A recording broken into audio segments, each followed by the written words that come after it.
இந்த வீடியோ பார்த்துட்டு இருக்கிற எல்லாருக்கும் ஒரு gift தரப்போறேன். உங்களுக்கு 2 ஆப்ஷனும் கொடுத்துறேன். gift நம்பர் 1 என்ன அப்படின்னா, ரெடியா உங்களுக்கு 50 லட்சம் ரூபாய் கேஷ் இப்பவே இன்னைக்கே இந்த நாள் தரப்போறேன். இது ஆப்ஷன் ஏ.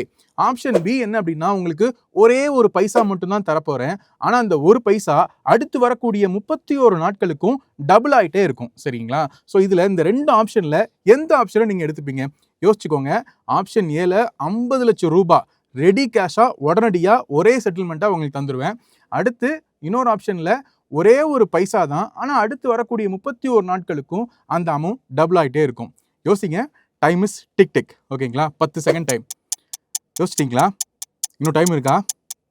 ஓகே, முடிஞ்சிருச்சுன்னு நினைக்கிறேன். நிறைய பேர் என்ன யோசிச்சிருப்பீங்க அப்படின்னா, ரெடியா வரக்கூடிய அந்த 50 லட்சம் ரூபாய் தான் பெருசா உங்களுக்கு தெரிஞ்சிருக்கும். ஆனா உண்மை என்ன அப்படின்னா, நான் உங்களுக்கு தரக்கூடிய அந்த ஒரு பைசா அடுத்து வரக்கூடிய 31 நாள்ல டெய்லி டபுள் ஆயிட்டே இருந்துச்சுன்னா அது உங்களுக்கு எவ்வளவு ரிட்டர்ன் கொடுத்துருக்கும் தெரியுமா? 1,07,00,000 ரூபாய். இதுல நம்ம புரிஞ்சுக்க வேண்டிய விஷயம் என்ன அப்படின்னா, மேலோட்டமா பார்க்கும்போது 50 லட்சம் ரூபாய் நமக்கு ஒரு பெரிய அமௌண்ட்டா தெரிஞ்சிருக்கும். ஆனா அந்த 50 லட்சத்தை விட ஒரு பைசா காம்பவுண்டிங்ல உங்களுக்கு டபுள் ஆகி 31 நாள்ல உங்களுக்கு 1,07,00,000 ரூபாயை தந்திருக்கும். இதுல நீங்க புரிஞ்சுக்க வேண்டிய இன்னொரு முக்கியமான விஷயம், காம்பவுண்டிங்குடைய மேஜிக் அப்படிங்கிறது வெயிட்டிங்ல தான் இருக்கு. பார்க்கும்போது 50 லட்சம் பெருசா தெரியலாம், ஒரு பைசா 2 பைசா அப்படிங்கிறது சிறுசா தெரியலாம். ஆனா நீங்க வெயிட் பண்ணும்போது தான் அதனுடைய ரியல் மேஜிக்கை நீங்க புரிஞ்சுக்க முடியும். உங்களை எல்லாரையும் ஸ்டாக் மார்க்கெட் சிம்பிளிஃபைட் எபிசோட் 7க்கு அன்போட வரவேற்கிறேன். இது வரைக்கும் நீங்க வீடியோ சீரிஸ்க்கு கொடுத்துட்டு இருக்கக்கூடிய அன்பிற்கும் ஆதரவிற்கும் ரொம்ப ரொம்ப நன்றி. இந்த எபிசோட் 7ல உங்களுக்காக ஏகப்பட்ட விஷயங்கள் காத்திருக்கு. போலாமா எபிசோட் 7க்கு?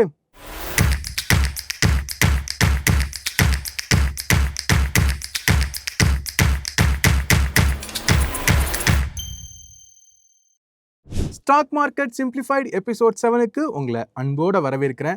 இந்த எபிசோட் 7ல நம்ம பல விஷயங்கள் கற்றுக்க போகிறோம். அதுலேயும் முக்கியமாக நீங்கள் ஒரு பிகினராக இருந்தாலும் கூட ஸ்டாக் மார்க்கெட்டில் ஸ்ட்ரெஸ் இல்லாமல் எப்படி இன்வெஸ்ட் பண்ணலாம் அப்படிங்கிறத நம்ம இன்னைக்கு இந்த வீடியோவில் தெரிஞ்சுக்க போகிறோம். எனக்கு ஸ்டாக் மார்க்கெட் பற்றின பெரிய நாலேஜ் இல்லை, டெக்னிக்கல் அனாலிசிஸ் பற்றின பெரிய புரிதல் இல்லை, ஃபண்டமெண்டல் அனாலிசிஸ்னால் எனக்கு கஷ்டமாக இருக்குது. இப்படி நீங்கள் எந்த கேட்டகரியில் இருந்தாலும் சரி, இந்த வீடியோ பார்த்து முடிக்கும்போது எப்படி சேஃபாக உங்கள் இன்வெஸ்ட்மெண்ட்டை நீங்கள் தொடங்கலாம், அதுக்கு என்ன மாதிரியான ஒரு பிளான் தேவை அப்படிங்கிறத இந்த வீடியோ முடிவில் நீங்கள் கண்டிப்பாக தெரிஞ்சுக்கலாம். ஸோ நம்ம மறுபடியும் வீடியோக்குள்ளே போயிடலாம்.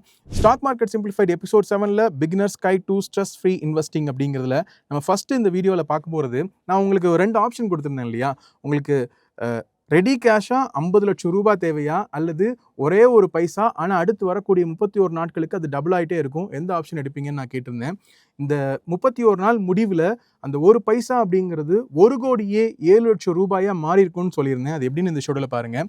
ஃபஸ்ட்டு முதல் நாளில் ஒரு பைசாவாக இருக்குது, 2வது நாளில் 2 பைசா, 3வது நாளில் 4 பைசா, 4வது நாளில் 8 பைசா, அடுத்து 16 பைசா, 32 பைசா, 64 காசு, ₹1 28 பைசா, ₹2 56 காசு, அடுத்து ₹5, ₹10, ₹20, ₹40, ₹81, ₹163, ₹327, தென் 655, 1310, 2620, 5242, இப்படி போச்சுன்னா 31வது நாள் முடிவில் நீங்களே பாருங்க, ₹1,07,37,418 24 காசு உங்கள் கையில் கிடச்சிருக்கும். இல்லை நீங்கள் உன்னிப்பாக இன்னொரு விஷயம் கவனிச்சு பாருங்க, முதல் 20 நாளைக்கு நீங்கள் போட்டிருக்கிற அமௌண்ட் அப்படிங்கிறது, இந்த ஒரு பைசா அப்படிங்கிறது வெறும் 5,000 ரூபாயா மட்டும்தான் மாறி இருக்கு முதல் 20 நாளில். அடுத்த 10 நாட்களில் தான் அந்த மேஜிக் அப்படிங்கிறது நடந்திருக்கு. ஸோ இன்வெஸ்ட்மெண்ட் அப்படின்னு வரும்போது லாங் டேர்மாக இன்வெஸ்ட் பண்ணும்போது மட்டும்தான், அந்த பொறுமையான காலகட்டத்தை நீங்கள் கடந்து வரும்போது மட்டும்தான் உங்களால் ரியல் அந்த ப்ராஃபிட் அப்படிங்கிறத எடுக்க முடியும். ஸோ அதை மறந்துடாதீங்க. தென் இன்னைக்கு இந்த வீடியோவில் நம்ம என்னென்ன விஷயங்கள்லாம் தெரிஞ்சுக்க போகிறோம் அப்படின்னு பார்க்கும்போது, ஒரு பிகினராக நீங்கள் எதில் இன்வெஸ்ட் பண்ணலாம், உங்கள் ஜேர்னியை எப்படி தொடங்கலாம் அப்படிங்கிறத தெரிஞ்சுக்க போகிறோம். தென் அடுத்ததான் மியூச்சுவல் ஃபண்ட்ஸ்னா என்ன, இடிஎஃப்ஸ்னா என்ன அப்படிங்கிறத நம்ம தெரிஞ்சுக்க போகிறோம். இப்போ ஒரு இன்வெஸ்ட்மெண்ட் மூலமாக ஒரு லாங் டேர்முக்கு நம்ம எப்படி ஒரு வெல்த்தை கிரியேட் பண்ண முடியும் அப்படிங்கிறதையும் நம்ம இந்த வீடியோவில் தெரிஞ்சுக்கலாம். எல்லாம் ஓகே, ஆனால் ஸ்டார்ட் பண்ணுறதுக்கு எவ்வளோ அமௌண்ட் தேவை அப்படின்னு ஒரு கேள்வி இருக்கும். அது எந்த அமௌண்ட்லேருந்து நம்ம ஸ்டார்ட் பண்ணலாம் அப்படிங்கிறதையும் நம்ம இந்த வீடியோவில் தெரிஞ்சுக்க போகிறோம். இன்வெஸ்டிங் அப்படிங்கிறது எதனால ரொம்ப ரொம்ப முக்கியமானது அப்படிங்கிறதையும் நம்ம இந்த வீடியோவில் தெரிஞ்சுக்க போகிறோம். இன்வெஸ்ட்மெண்ட் அப்படின்னு ஆரம்பித்தாலும் கூட அதுக்கப்புறம் மார்க்கெட்டில் ஏதாவது ஒரு ஃபால் வருது அப்படின்னா எப்படி ஸ்ட்ரெஸ் இல்லாமல் இருக்க முடியும் அப்படிங்கிறதையும் நம்ம இந்த வீடியோ முடிவில் நம்ம தெரிஞ்சுக்கலாம். முதல்ல, ஹூ கேன் இன்வெஸ்ட் சேஃப்லி, யாரெல்லாம் சேஃபாக இன்வெஸ்ட் பண்ண முடியும் அப்படின்னு கேட்டிங்கன்னா, நீங்கள் கம்ப்ளீட் பிகினராக இருந்தாலும் உங்களால் சேஃபாக இன்வெஸ்ட் பண்ண முடியும். People with no stock market knowledge, உங்களுக்கு ஸ்டாக் மார்க்கெட் பற்றின எந்த நாலேஜும் இல்லைனாலும் நீங்கள் சேஃபாக இன்வெஸ்ட் பண்ண முடியும். அதே நேரத்தில் நிறைய பேருக்கு இருக்கக்கூடிய ஒரு பயம் என்னவா இருக்கும் அப்படின்னா, எந்த ஸ்டாக்கை சூஸ் பண்ணுறது? ஏன்னா உங்களுக்கே தெரியும் மார்க்கெட்டில் 3000க்கும் 4000க்கும் மேற்பட்ட ஸ்டாக்ஸ் இருக்குது. இதில் எந்த ஸ்டாக்ஸை சூஸ் பண்ணலாம் அப்படிங்கிற ஒரு கேள்வி இருக்கும். ஸோ அந்த கேள்விக்கு பதில் தெரியாதவங்க கூட ஸ்டாக் மார்க்கெட்டில் ரிஸ்க் கம்மியாக ஸ்ட்ரெஸ் ஃப்ரீயாக இன்வெஸ்ட் பண்ண முடியும். அது எப்படிங்கிறது தான் நம்ம இந்த சீரீஸில் தெரிஞ்சுக்க போகிறோம். Investors who don't want daily monitoring, என்னால் டெய்லி வந்து ஸ்டாக் ஏறுதா இறங்குதா அப்படிங்கிறத பார்த்துட்டே இருக்க முடியாது. பரவாயில்ல, நீங்களும் ஸ்ட்ரெஸ் இல்லாமல் இன்வெஸ்ட் பண்ண முடியும். People looking for peaceful long term investing, எனக்கு வந்து இன்னைக்கு நாளைக்கு பிரச்சனை இல்லைங்க, அடுத்த சில வருஷங்களுக்கு பிரச்சனை இல்லை, லாங் டேர்முக்காக நான் வந்து ஃபோக்கஸ் பண்ணுறேன் அப்படின்னா நீங்கள் சேஃபாக உங்களுடைய இன்வெஸ்ட்மெண்ட் ஜேர்னியை ஸ்டாக் மார்க்கெட்டில் தொடங்க முடியும். முதல்ல எதனால நம்ம இன்வெஸ்ட் பண்ணணும் அப்படிங்கிறத தெரிஞ்சுக்கலாம். லாங் டேர்ம் வெல்த் கிரியேஷனுக்கு இன்வெஸ்ட்மெண்ட் அப்படிங்கிறது ரொம்ப ரொம்ப முக்கியம். இதுக்கு முன்னாடி இருக்கிற எபிசோட்லையும் நான் சொல்லியிருந்தேன். இன்வெஸ்ட்மெண்ட் அப்படிங்கிறது எல்லாருக்குமே, நீங்கள் வந்து எவ்வளோ சம்பாதிச்சாலும் சரி, எவ்வளோ ரூபாய் இத்தனை கோடி சம்பாதிச்சாலும் சரி, இன்வெஸ்ட்மெண்ட் அப்படிங்கிறது எல்லாருக்குமே மேண்டட்டரி. நீங்கள் எந்த ஏஜ் குரூப்பில் இருந்தாலும் சரி, 20, 30, 40, 50 எந்த ஏஜ் குரூப்பில் இருந்தாலும் சரி, இன்வெஸ்ட்மெண்ட் அப்படிங்கிறது ரொம்ப ரொம்ப முக்கியம். அதுதான் நமக்கு எதிர்காலத்துக்கான ஒரு அடித்தளத்தை ஏற்படுத்தி கொடுக்கும். நான் ஏற்கனவே சொல்லியிருந்தேன் ப்ரீவியஸ் எபிசோடில், ட்ரேடிங் அப்படிங்கிறது ஒரு சாய்ஸ் தான். ஆனால் இன்வெஸ்ட்மெண்ட் அப்படிங்கிறது ரொம்ப ரொம்ப முக்கியம். இன்ஃப்ளேஷனை பீட் பண்ணணும் அப்படின்னா ஸ்டாக் மார்க்கெட் இன்வெஸ்ட்மெண்ட் அப்படிங்கிறது தான் ஒரு பெஸ்ட்டான ஆப்ஷனாக இருக்க முடியும். உங்களுடைய பணம் உங்கள் வீட்டு பீரோவில் கடந்த 10 வருஷமாக பத்திரமா இருக்குது அப்படின்னா 10% அது இன்ஃப்ளேஷனில் குறைஞ்சிருக்கும் அதனுடைய மதிப்பு அப்படிங்கிறத நீங்கள் புரிஞ்சுக்கணும். பேங்க் எஃப்டியில் போட்டிருந்தீங்கன்னா ஒரு 3% 4% உங்களுக்கு கிடச்சிருக்கலாம், இல்லை 5% கிடச்சிருக்கலாம். ஆனால் அது எதுவுமே ஸ்டாக் மார்க்கெட்டில் நிஃப்டி 50 கொடுத்த இண்டெக்ஸை பீட் பண்ணியிருக்காது அப்படிங்கிறதையும் நீங்கள் புரிஞ்சுக்கணும். So long term wealth creation அப்படிங்கிறதுக்கு இன்வெஸ்ட்மெண்ட் அப்படிங்கிறது ரொம்ப ரொம்ப முக்கியம். அடுத்ததான் ஃபினான்ஷியல் செக்யூரிட்டி ஃபார் ஃபேமிலி. இப்போ நமக்கு இன்றைக்கி வேலை இருக்குது, நமக்கு ஒரு ஃபினான்ஷியலான ஒரு வெல்த் இருக்குது. ஆனால் அந்த ஃபினான்ஷியல் வெல்த் அப்படிங்கிறது ஒட்டுமொத்த ஃபேமிலிக்கும் நம்ம எப்படி கவர் பண்ண முடியும் அப்படின்னா இன்வெஸ்ட்மெண்ட் மூலமாக மட்டும்தான். அது போக உங்களுக்கே தெரியும், இன்றைக்கி விலைவாசிலாம் தாறுமாறாக போயிட்டுருக்கு. பசங்களுடைய எஜுகேஷன் அப்படிங்கிறது ரொம்ப காஸ்ட்லியாக போயிட்டுருக்கு. ஒவ்வொரு செக்டாருக்கும் ஒரு இன்ஃப்ளேஷன் இருக்குது. அதில் அதிகப்படியாக இருக்கக்கூடிய இன்ஃப்ளேஷன் எதுக்கு இருக்குது அப்படின்னா எஜுகேஷன் செக்டருக்கு இருக்கக்கூடிய இன்ஃப்ளேஷன் அப்படிங்கிறது அதிகமாக இருக்குது. ஏன்னா இன்றைக்கி நம்ம ஸ்கூல் படிக்கும்போது, காலேஜ் படிக்கும்போது இருந்த விலைவாசி, ஸ்கூல் ஃபீஸு, இன்றைக்கி நம்ம பசங்க படிக்கக்கூடிய போது இருக்கக்கூடிய அந்த ஸ்கூல் ஃபீஸ் எல்லாம் பார்க்கும்போது உங்களுக்கே புரிஞ்சிருக்கும். ஸோ இது எல்லாத்தையுமே நம்ம வந்து மீட் அவுட் பண்ணணும் அப்படின்னா இன்வெஸ்ட்மெண்ட் அப்படிங்கிறது ரொம்ப ரொம்ப முக்கியம். கம்ஃபர்டபுளான ஒரு ரிட்டையர்மெண்ட் லைஃப் வேணும் அப்படின்னா அதுக்கு இன்வெஸ்ட்மெண்ட் ரொம்ப ரொம்ப அவசியங்க. ஏன்னா இன்றைக்கி நம்ம ஏதோ ஒரு ஒர்க் பண்ணுறோம், பிஸ்னஸ் பண்ணுறோம், நமக்கு வயசு இருக்குது, தெம்பு இருக்குது, நம்மளால் ஏர்ன் பண்ணுறோம். ஆனால் 60 வயசுக்கு பிறகு நம்ம ரெஸ்ட் எடுக்கணும்னு நினைக்கும் போதும் நம்மளால் இதே ஒரு வருமானத்தை ஏர்ன் பண்ண முடியுமா அப்படிங்கிற ஒரு கேள்வி இருக்குது இல்லையா? அந்த கேள்விக்கு பதில் என்ன அப்படின்னா ஸ்டாக் மார்க்கெட்டில் நீங்கள் பண்ணக்கூடிய இன்வெஸ்ட்மெண்ட் மட்டும்தான். அதுக்காக எல்லாருமே இன்வெஸ்ட்மெண்ட் அப்படிங்கிறது பண்ணணும். Production from future financial stress. ஏன்னா எப்போ என்ன நடக்கும்னு சொல்ல முடியாதுங்க. கோவிட் டைமில் யாரெல்லாம் ஓரளவுக்கு தெம்பாக இருந்திருப்பாங்க அப்படின்னா, யாருக்கெல்லாம் ஒரு சேவிங்ஸ் இருந்திருக்கோ, யாரெல்லாம் இன்வெஸ்ட் பண்ணியிருந்தாங்களோ அவங்கெல்லாம் ஓரளவுக்கு ஸ்ட்ரெஸ் ஃப்ரீயாக இருந்திருப்பாங்க. அஃப்கோர்ஸ் மார்க்கெட் ஃபால் ஆனாலும் கூட பொறுமையாக இருந்தவங்க பல மடங்கு வெல்த்தை க்ரியேட் பண்ணியிருப்பாங்க. ஸோ நாளைக்கு என்ன நடந்தாலும் கூட நம்மளுடைய ஃபினான்ஷியல் வெல்த்தை நம்ம வந்து பாதுகாக்கணும் அப்படின்னா இந்த இன்வெஸ்ட்மெண்ட் அப்படிங்கிறது ரொம்ப ரொம்ப முக்கியமான ஒன்று. ஆனால் நம்ம நிறைய பேர் தவறாக புரிஞ்சிக்கக்கூடிய காமன் மிஸ்டேக்ஸும் இருக்குது இன்வெஸ்டிங்கில். அது என்னென்ன அப்படிங்கிறத தெரிஞ்சுக்கலாம்.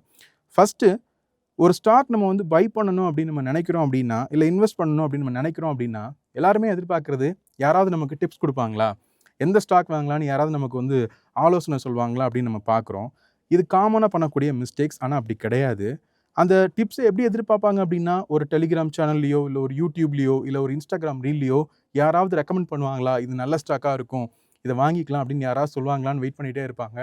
வாங்கிடுவாங்க. அதுக்கப்புறம் என்ன நடக்கும் அப்படின்னா, மேலே போயிடுச்சுன்னா பரவாயில்ல, ஆனால் மேலே போனால் கூட அவங்களுக்குள்ள ஒரு சந்தேகம் வரும். சரி வாங்கிட்டோம், ஸ்டாக் மேலே தான் போயிட்டுருக்கு, ஆனால் எந்த இடத்துல ப்ராஃபிட் புக் பண்ணுறது அப்படின்னு தெரியாது. நிறைய இடங்களில் கமெண்ட் பண்ணிகிட்டே இருப்பாங்க, நான் இத்தனை ரூபாய்க்கு இந்த ஸ்டாக் வாங்கினேன், இப்போ இவ்வளோ போயிட்டுருக்கு, நான் எந்த இடத்துல வெளியே வரணும் அப்படிங்கிற ஒரு கேள்வி அவங்களுக்குள்ளே இருந்துகிட்டே இருக்கும். ஸோ மேலே போனாலும் அவங்களுக்குள்ள கன்ஃபியூஷன் இருக்கும். ஒருவேளை ஸ்டாக் வந்து கீழேயே போயிட்டுருக்கு அவங்க வாங்கின பிறகு அப்படின்னாலும் கூட ஆவரேஜ் பண்ணிகிட்டே இருப்பாங்க. கண்மூடித்தனமாக அதில் இன்னும் மணியை போட்டுக்கிட்டே இருப்பாங்க. ஆவரேஜ் பண்ணால் நம்ம வந்து மீண்டு வந்துடலாம் அப்படின்னு கண்மூடித்தனமாக அதில் காசை இறக்கிட்டே இருப்பாங்க. இதெல்லாம் ரொம்ப ரொம்ப தவறான ஒரு விஷயம். நார்மலாக இருக்கக்கூடிய ஒரு இன்வெஸ்டருக்கும் ஃபோர்ஸ்டு இன்வெஸ்டருக்கும் வித்தியாசம் இருக்குது. இன்வெஸ்ட் பண்ணுறோம், ரிட்டர்ன் எதிர்பார்க்குறோம், ஸ்டாப் லாஸ் போடுறோம், ஒரு க்ரோத் நம்ம வந்து பார்க்குறோம் அப்படின்னா அது வேறு. ஆனால் நம்ம போட்ட இன்வெஸ்ட்மெண்ட் வந்து லாஸ்ட்டில் போயிட்டுருக்கு, ஆவரேஜ் பண்ணிகிட்டே இருக்கிறோம், மறுபடியும் கீழே போயிட்டுருக்கு ஸ்டாக் அப்படின்னா, நம்ம நினச்சிட்டு இருக்கிற டைமை விட அதிகப்படியாக நம்ம அந்த ஸ்டாக்கில் டைம் ஸ்பெண்ட் பண்ணும்போது நம்ம வந்து ஒரு ஃபோர்ஸ்டு இன்வெஸ்டராக மாறிடுறோம். வேறு வழி இல்லாமல் அந்த ஸ்டாக்கை விற்க முடியாமல் அதிலே நம்ம வந்து மாட்டிக்கிறோம். இதுதான் காமனாக இன்வெஸ்டிங்கில் நடக்கக்கூடிய மிஸ்டேக்ஸுங்க. அடுத்ததாக பார்க்கும்போது ட்ரேடிங்க்கும் இன்வெஸ்டிங்க்கும் இருக்கக்கூடிய வித்தியாசமே பலருக்கும் புரியறதில்லை. இப்போ உதாரணத்துக்கு ஒரு ஸ்டாக் வாங்கணும்னு நினைப்பாங்க, ஒரு ஸ்விங் ட்ரேட் பண்ணலாம், ஒரு மாதம் அந்த ஸ்டாக்கை ஹோல்ட் பண்ணலாம், யாரோ ஒருத்தர் டிப்ஸ் கொடுத்துருக்காங்க, ஒரு 10% ரிட்டர்ன் வரும் அப்படின்னு நினச்சி ஒரு ட்ரேடிங்காக உள்ளே போவாங்க. ஆனால் அந்த ஒரு மாதத்தில் ஸ்டாக் 20% விழுந்துரும். அடுத்த 6 மாதம் அதை ஹோல்ட் பண்ணிகிட்டே இருப்பாங்க. ஸோ ட்ரேடிங்காக உள்ளே போய் அதுக்கப்புறமா ஒரு ஃபோர்ஸ்ட் இன்வெஸ்டராக மாறிடுவாங்க. இதெல்லாம் இன்வெஸ்டிங்கில் நடக்கக்கூடிய காமனான மிஸ்டேக்ஸ். சரி, அப்படின்னா ரியல் இன்வெஸ்டிங்னா என்ன அப்படிங்கிற ஒரு கேள்வி இருக்கு இல்லையா? ரியல் இன்வெஸ்டிங் அப்படிங்கிறது என்ன அப்படின்னா, நீங்கள் இன்வெஸ்ட் பண்ணுறதுக்கு முன்னக்கூட்டியே ஒரு கிளியரான டிசிஷன் உங்களுக்கு இருக்கணும். நான் இந்த ஸ்டாக்கை இந்த ப்ரைஸில் நான் வாங்க போகிறேன், இதுதான் என்னுடைய ஸ்டாப் லாஸ், இங்கே வந்ததுன்னா நான் வந்து விற்றுருவேன், இதுதான் என்னுடைய டார்கெட், நான் இத்தனை காலத்துக்கு, இத்தனை மாதத்துக்கு அல்லது இத்தனை வருஷத்துக்கு இதை நான் ஹோல்ட் பண்ண போகிறேன் அப்படிங்கிற ஒரு கிளியர் டிசிஷனோட நீங்கள் ஒரு முடிவு எடுத்தால் மட்டும்தான் அது வந்து ஒரு இன்வெஸ்ட்மெண்ட்டாக கருதப்படும். அதே மாதிரி இன்வெஸ்ட்மெண்ட் அப்படின்னு வரும்போது குறைந்தபட்சம் 5 வருடங்களாவது நீங்கள் அந்த ஸ்டாக்கை வந்து ஹோல்ட் பண்ணுற மாதிரி உங்களுடைய பிளான் அப்படிங்கிறது இருக்கணும். அதுக்கேற்ற மாதிரி உங்களுடைய ஃபண்ட் அலோகேஷன் அப்படிங்கிறதும் இருக்கணும். ஏன்னா நீங்கள் ஒரு ஸ்டாக்கில் இன்வெஸ்ட் பண்ணுறீங்க, அது ப்ராஃபிட்டே தருது, ஆனாலும் கூட உங்களுக்கு ஏதோ ஒரு எமர்ஜென்சி இருக்குது அப்படிங்கிறதுக்காக அந்த ஸ்டாக்லேருந்து பணத்தை வெளியே எடுத்துட்டீங்க அப்படின்னா நீங்கள் எதிர்பார்த்த வெல்த்தை உங்களால் கிரியேட் பண்ண முடியாது. ஸோ இன்வெஸ்ட்மெண்ட் அப்படின்னு வரும்போது குறைந்தபட்சம் ஒரு 5 வருஷமாவது நீங்கள் அந்த ஸ்டாக்ஸில் இன்வெஸ்ட் பண்ணணும், தொடர்ந்து அதை ஹோல்ட் பண்ணணும். அப்போ தான் அதனுடைய முழு பலனையும் நீங்கள் அனுபவிக்க முடியும். அதே நேரத்தில் 5 வருஷம் கழிச்சும் அந்த ஸ்டாக் இன்றைக்கி இருக்கிற மாதிரி நல்ல ரிட்டர்னை கொடுக்குமா அப்படிங்கிற ஃபோர்காஸ்ட் பண்ணக்கூடிய ஒரு திறனும் உங்களுக்குள்ளே இருக்கணும். இதுதான் ரியலான இன்வெஸ்டிங் அப்படின்னு நம்ம சொல்லுவோம். மார்க்கெட்டுடைய வால்டிலிட்டிக்கு பயப்படக்கூடாது. நான் ஏற்கனவே சொல்லியிருந்தேன், கோவிட் டைமில் மார்க்கெட் எல்லாமே கிராஷ் ஆச்சு, நிறைய பேர் வந்து பேனிக்கில் செல் பண்ணிட்டு வந்தாங்க. ஆனால் இன்றைக்கி அந்த ஸ்டாக்ஸ் எல்லாமே பெரிய ரிட்டர்னை நமக்கு கொடுத்துருக்கு. ஸோ மார்க்கெட்டுடைய அந்த வாலட்டிலிட்டியை பார்த்து பயப்படாமல் நிலையான ஒரு மனநிலையோடு இருக்கணும். அதுதான் வந்து ரியலான ஒரு இன்வெஸ்டிங் அப்படின்னு நம்ம சொல்லலாம். அடுத்ததாக லாங் டேர்மாக ஒரு கமிட்மெண்ட் இருக்கணும். இப்போ நீங்கள் வந்து ஒரு எஸ்ஐபியாக இருந்தாலும் சரி, இல்லை மியூச்சுவல் ஃபண்டில் நீங்கள் வந்து பணம் போட்டாலும் சரி, நான் வந்து அந்த ஒரு டிசிப்ளினை எத்தனை வருஷத்துக்கு நான் பண்ணணும்னு நினச்சிருக்கணும், அத்தனை வருஷத்துக்கு நீங்கள் அந்த கமிட்மெண்ட்டோட கண்டிப்பாக அந்த டிசிப்ளினோட நீங்கள் இருக்கணும். அப்படி இருந்தால் மட்டும்தான் அது இன்வெஸ்டிங்னு பொருள்படும். அப்போ தான் நீங்கள் இன்வெஸ்டிங்கான பலனை தொடர்ந்து அனுபவிக்க முடியும். ஆனால் தொடர்ந்து எமோஷன்ஸ் நிறைய இருக்குங்க. ட்ரேடிங் அப்படின்னாலே, இன்வெஸ்டிங் அப்படின்னாலே நிறைய எமோஷன்ஸ் இருக்கும். நீங்கள் ஒரு ஸ்டாக் வாங்கியிருப்பீங்க, உங்களுக்கு 100% கூட அது ரிட்டர்ன் கொடுத்துருக்கலாம். கூட இருக்கிறவர் ஒரு அட்வைஸ் கொடுப்பாரு, அதான் நல்ல ரிட்டர்ன் வந்துருச்சுல, புக் பண்ணிடு அப்படின்னு சொல்லுவாங்க. இல்லை லாஸ் போயிருக்கலாம், அதான் இவ்வளோ ரூபாய் லாஸ் ஆயிடுச்சு, புக் பண்ணிடு அப்படிம்பாங்க. ஆனால் உங்களுடைய பிளான் என்ன, உங்களுடைய எமோஷன்ஸை வந்து உங்களுடைய டிசிஷன்ஸ் அப்படிங்கிறது மாற்றிடக்கூடாது. ஸோ எப்படி இருக்கணும் அப்படின்னா, உங்கள் எமோஷன்ஸ் ஒரு பக்கம் இருந்தாலும் உங்கள் டிசிஷன் அப்படிங்கிறது கரெக்டான டிசிஷனாக இருக்கணும். ரொம்ப உங்களை இன்ஃப்ளூயன்ஸ் பண்ணக்கூடாது உங்களுடைய எமோஷன். ஸோ ரொம்ப கால்குலேட்டிவாக உங்களுடைய டிசிஷன் அப்படிங்கிறது இருக்கணும். இப்படிலாம் பண்ணால் மட்டும்தான் அது ஒரு ரியல் இன்வெஸ்டிங்காக இருக்க முடியும்.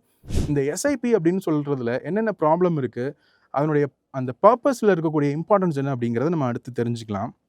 நிறைய பேர் மார்க்கெட்டுக்குள்ளே வரும்போது ஸ்டாக் மார்க்கெட் பற்றின பெரிய புரிதல் இல்லாட்டாலும் கூட மியூச்சுவல் ஃபண்டில் இன்வெஸ்ட் பண்ண ஆரம்பிப்பாங்க. அது ஓரளவுக்கு நல்ல ஆப்ஷன் தான். ஏன்னா மியூச்சுவல் ஃபண்டில் எஸ்ஐபின்னு சொல்லக்கூடிய சிஸ்டமேட்டிக் இன்வெஸ்ட்மெண்ட் பிளான் அப்படிங்கிறது மூலமாக மாதம் ஒரு குறிப்பிட்ட தொகையை நம்ம ஒரு மியூச்சுவல் ஃபண்டில் இன்வெஸ்ட் பண்ணிகிட்டே வரலாம். ஆனால் பிரச்சனை என்ன வருது அப்படின்னா, எல்லாரும் பண்ணுறாங்க, மார்க்கெட் மேலே போயிட்டே இருக்குது, தெரிஞ்சவங்கலாம் பண்ணுறாங்க, நம்மளும் பண்ணுவோம், ஒரு சின்ன அமௌண்ட்டை வச்சு ஸ்டார்ட் பண்ணலாம் அப்படின்னு சொல்லிட்டு 500, 1000, 2000 ஸ்டார்ட் பண்ணிடுவாங்க. ஆனால் மோஸ்ட் எஸ்ஐபிஸ் என்ன ஆகுது அப்படின்னா, ஆரம்பித்த ஒரு வருஷத்துலேயே கிட்டத்தட்ட 90% எஸ்ஐபிஸ் வந்து ஃபெயில் ஆயிடுது. காரணம் என்ன அப்படின்னு பார்க்கும்போது, எதுக்காக ஆரம்பிக்கிறாங்க, எதுக்காக ஒரு வருஷத்துலேயே நிப்பாட்டுறாங்க அப்படின்னா, அவங்களுக்குள்ள ஒரு கிளாரிட்டி கிடையாது அந்த விஷயம்ல. ஏன்னா எதுக்காக நம்ம இந்த எஸ்ஐபி ஆரம்பிக்கிறோம் அப்படிங்கிறது ரொம்ப ரொம்ப முக்கியங்க. அந்த கோல் அப்படிங்கிறது செட் பண்ணால் மட்டும்தான், அதில் நம்ம கான்க்ரீட்டாக இருந்தால் மட்டும்தான் பல வருடங்கள் நம்ம அதை ஹோல்ட் பண்ண முடியும். இப்போ உதாரணத்துக்கு ஒரு எஸ்ஐபி ஆரம்பிக்கிறீங்க, மாதம் 1000 ரூபாய் நீங்கள் ஆரம்பிக்கிறீங்க. அதனுடைய பர்பஸ் என்ன அப்படின்னா, இப்போ உங்களுடைய பசங்க இருக்கிறாங்க, இப்போ உங்கள் பசங்க வந்து ஒரு ஃபஸ்ட் ஸ்டாண்டர்ட், செகண்ட் ஸ்டாண்டர்ட் படிச்சுட்டு இருக்கிறாங்க. ஸோ அவங்க வந்து ஸ்கூலிங் முடித்து காலேஜ் போகும்போது அவங்களுடைய ஹையர் எஜுகேஷனுக்காக நான் இந்த அமௌண்ட் எடுத்து நான் வந்து செலவு பண்ணுவேன் அப்படிங்கிற மாதிரி உங்களுக்கு ஒரு பிளான் இருந்துச்சு. ஒரு 15 வருஷம் நீங்கள் அதை ஹோல்ட் பண்ணணும்னு நினச்சிருக்கிறீங்க, அந்த விஷன் இருக்குது அப்படின்னா, எக்காரணத்தை கொண்டும் அடுத்த 15 வருஷத்தில் நீங்கள் அந்த அமௌண்ட்டில் கை வைக்கவே கூடாது. அந்த டிசிப்ளின் ரொம்ப ரொம்ப முக்கியம். அந்த டிசிப்ளின் உங்களுக்கு இருந்தால் மட்டும்தான் நீங்கள் அந்த எஸ்ஐபியை ஆரம்பிக்கணும். அதை தாண்டி ஒரு டிஃபைன்டான கோல் இல்லைன்னு வச்சுக்கோங்களேன், நீங்கள் எந்த ஒரு பிளானுமே இல்லாமல், எந்த ஒரு கோலுமே இல்லாமல் நீங்கள் வந்து எஸ்ஐபி ஆரம்பிக்கிறீங்க அப்படின்னா, அது பெரும்பாலும் வந்து சீக்கிரமாக முடிவடைகிறதுக்கு தான் நிறைய வாய்ப்பு இருக்குது. காரணம் என்ன அப்படின்னா, எந்த பிளானுமே இல்லாமல் நீங்கள் ஒரு அமௌண்ட் போட்டிருக்கும்போது, உங்களுக்கு ஒரு சின்ன எமர்ஜென்சி வந்தால் கூட உங்களுடைய கண் ஆட்டோமேட்டிக்காக, உங்களுடைய மைண்ட் ஆட்டோமேட்டிக்காக என்ன தோணும் அப்படின்னா, அதான் நம்ம மியூச்சுவல் ஃபண்டில் ஒரு 50,000 ரூபா போட்டு வச்சுருக்கிறோமே, அதை எடுத்து நம்ம செலவு பண்ணிக்கலாம் அப்படின்னு சொல்லிட்டு நேரடியாக நீங்கள் அதில் தான் கை வைப்பீங்க. ஏன்னா லிக்விடிட்டி அப்படிங்கிறது அதில் நிறைய இருக்குது. நீங்கள் இன்றைக்கி நினச்சிங்க அப்படின்னா, நாளைக்கு உங்கள் பணத்தை உங்கள் அக்கௌண்ட்டுக்கு மாற்றிட முடியும் மியூச்சுவல் ஃபண்ட்லேருந்து. ஸோ அதனால இந்த கமிட்மெண்ட் அப்படிங்கிறது ரொம்ப ரொம்ப முக்கியம். அந்த கமிட்மெண்ட் எப்போ உருவாகும் அப்படின்னா, உங்களுக்கு உங்களுக்கு ஒரு கிளியரான கோல் இருந்தால் மட்டும்தான் அந்த கமிட்மெண்ட் அப்படிங்கிறது உருவாகும்.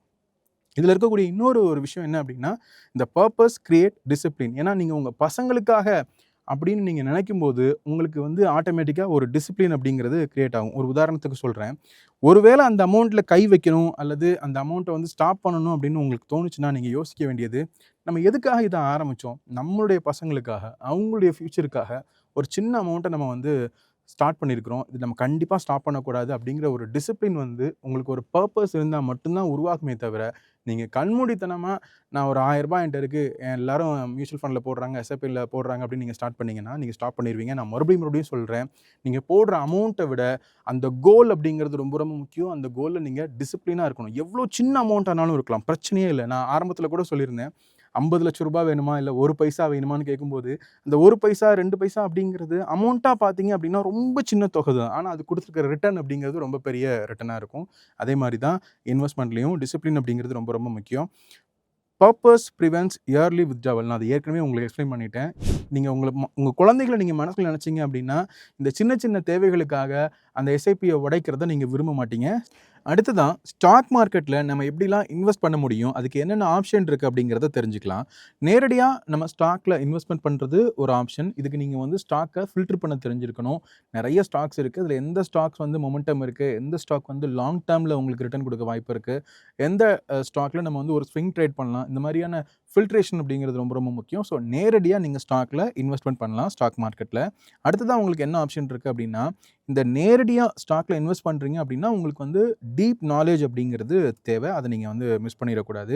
இல்லை நிறைய ரிஸ்க் இருக்குது. பிகினராக இருந்தீங்க அப்படின்னா நிறைய ரிஸ்க் இருக்குது. ஏன்னா பிகினருக்கு வந்து நிறைய விஷயங்கள் ஸ்டாக் மார்க்கெட்டில் ஒரு ஸ்டாக் எப்படி அனலிசிஸ் பண்ணணும் அப்படிங்கிறதுல நிறைய ரிஸ்க் இருக்குது, தெரிஞ்சிருக்காது. ஸோ இது வந்து ஹை ரிஸ்க் ஃபார் பிகினர்ஸ். எது நேரடியாக ஸ்டாக்கில் இன்வெஸ்ட் பண்ணி இன்வெஸ்ட்மெண்ட்டை ஆரம்பிக்கிறது அப்படிங்கிறது பிகினர்ஸ்க்கு ஒரு ரிஸ்க்கான விஷயம் அப்படின்னு சொல்லலாம். வேறு என்ன ஆப்ஷன் இருக்குது அப்படின்னு பார்க்கும்போது, மியூச்சுவல் ஃபண்ட்ஸ், இடிஎஃப்ஸ் அப்படின்னு சொல்லக்கூடிய இன்னொரு ஆப்ஷன்ஸும் இருக்குது. ஏன் இது வந்து ஒரு பெஸ்ட்டான ஆப்ஷனாக இருக்க முடியும் அப்படின்னா, இந்த மேனேஜ் பண்ணுறது அப்படிங்கிறது ப்ரொஃபஷனல்ஸ் வந்து இந்த ஃபண்ட்ஸை வந்து மேனேஜ் பண்ணுறாங்க.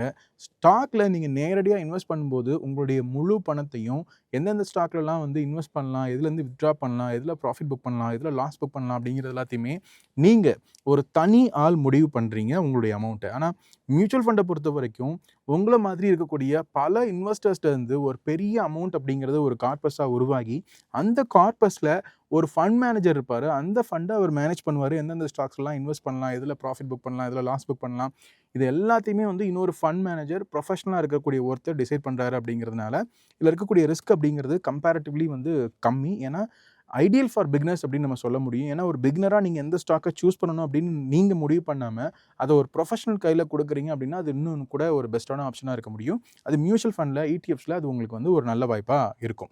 அடுத்ததாக மியூச்சுவல் ஃபண்ட்ஸ் அப்படின்னு வரும்போது அதுதான் வந்து பிகினருக்கு வந்து ஒரு சேஃபான ஒரு இன்வெஸ்ட்மெண்ட்டுக்கான தொடக்கம் அப்படின்னு நான் சொல்லியிருந்தேன். ஸோ என்னென்ன மாதிரியான மியூச்சுவல் ஃபண்ட் டைப்ஸ் இருக்குது, இண்டெக்ஸ் இன்வெஸ்டிங்னா என்ன அப்படிங்கிறத நம்ம அடுத்து தெரிஞ்சுக்கலாம். அது ரொம்ப ரொம்ப முக்கியம்.